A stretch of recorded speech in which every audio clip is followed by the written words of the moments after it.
Hey everyone, this is Nate and this is the Nader Tater channel. Alright, I'm going to install this lock here. I'm also going to talk about the pros and cons. This is a purely mechanical lock, no batteries. It's not a smart lock by any means, but it does have this keypad here that you can put in a combination for it to work. So I'm going to talk about, why I chose this one over my smart lock. So I actually have 5 different smart locks that are on the outside of my house to get into them. Some of them are fingerprint, some of them are Wi-Fi, some are Z-Wave for my smart home. All of those have apps I can use to lock and unlock them. But this one is to go on my barn out far from the house, and I specifically did not want something that I had to deal with the batteries for. So I haven't had one on there to date. I just have a regular keyed lock. But the benefit of this one is that it doesn't go bad. You don't have to worry about it. No maintenance on it. You just press in the combination there, and because it's all mechanical, it will always work. And this device is stainless steel, so it should hold up to the weather. It does have some gaskets that go between it and the door to help keep water, and it is exposed. There's not under an overhang or anything, so this will get snow and rain and all that kind of stuff on it. So that's a nice feature. Now the kit, it is based off the door. If it's a right swing door or left swing door, so you got to pay attention to that. At least with the lever ones, because of the way that they are they're fixed with their orientation there. All right, and then this one actually comes with 2 different sizes. Typically, these are an adjustable one where you can just flip a switch around and it will do any offset. Though I think it's 2 3/8 and 2 3/4 or something of the offset, but this gives you both of them, so that works there. They give you a striker plate, and as well as the side that goes in there. If I guess one point on here is this is the anti-pick one, which is a nice feature because a regular door latch that does not have the little third member, or I guess second member sticking out, you can use a credit card and get into them fairly easily. So this one at least has a little higher security by preventing that on it. Now I'm going to show you the insides here. This comes and it's actually zip tied to it so it doesn't fall off, because this little keypad here, when it comes off, it exposes these little tumblers, and these tumblers are what determine your key combination. So basically there's 2 different colors here. You can see these ones on the top side are all gold, and these on the bottom side are silver, and then they include some extra ones for you because you can use anywhere from a 4 to an 8 digit combination of your code. So to do that, they give you these little special tweezers. You come in, you pull out the gold ones, and you put the gold ones wherever you want your combination to be. Now, and then the other ones you put your silver ones. So the silver ones are not a they don't activate the latch mechanism. So one thing to note is it is not sensitive to the order of which you type in the code. So if your code is 1 2 3 4, it doesn't matter if you type in 1 2 3 4 or 3 2 1 4. Any combination works, because of the way that it just matters if these all the gold ones have to be pressed in, and none of the silver ones have to be pressed in.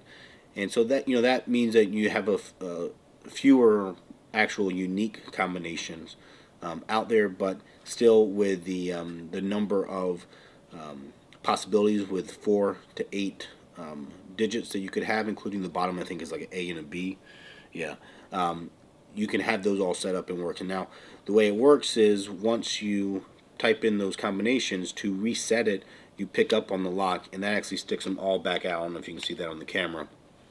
But so that's the other feature of this, is that it does not stay locked, or it does not lock automatically back after you put the combination in.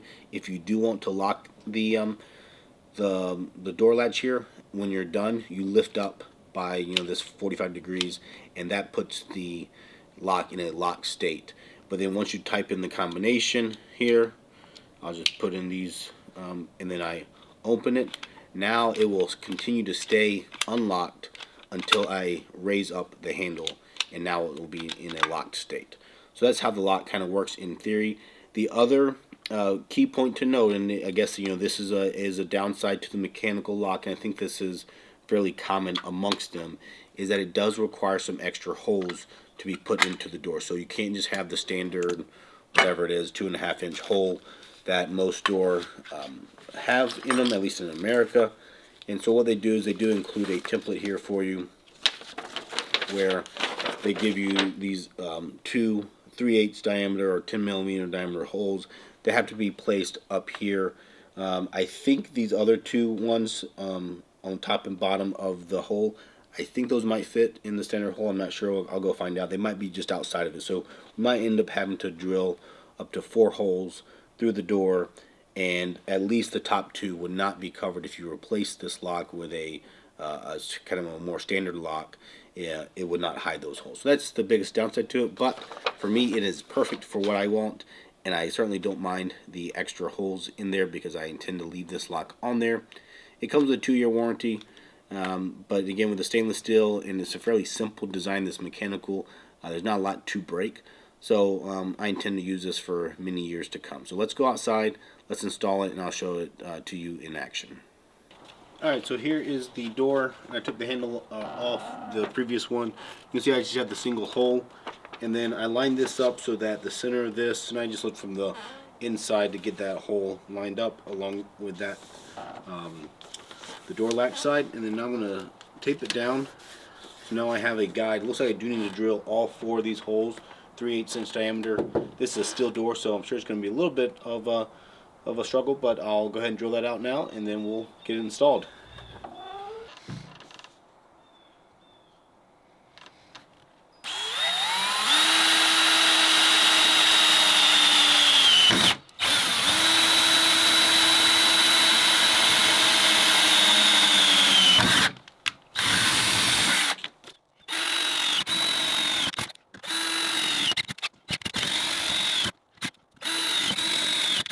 Alright, so I had to get a little bit of a grinder out to clean up the metal burrs on this metal door. Obviously, if you have a wood door or composite door, it won't have that issue, but got that cleaned up. And even without a perfect drill job, the 3/8 bit does give you a little bit of wiggle room, as well as these guys provide you a little bit of leeway. So even if you don't have a perfect alignment, it still fits in there and works. So first step here is to just attach the front plate with the back plate.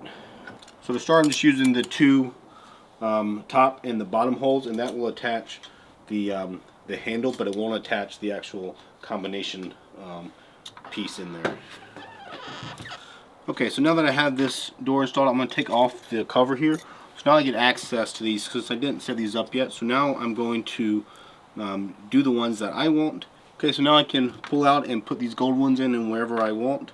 And again, they give you extra ones, so if you don't want to use the 6 that are in here, you can use something else. Okay, so now that I have those set, I can slide this back in, and then the 2 screws go from the back side. If you want to check to make sure it works. Alright, so now I have it all tight. I can reset it by picking up on it, and then I can type in my code, and then I can pull down and make sure that it actually works and actuates the lever, and it will stay unlocked like I showed before. And then to relock it, you lift up, and now it doesn't go down anymore. So that's how you work the lock. I look forward to it. Thanks for watching. Take care.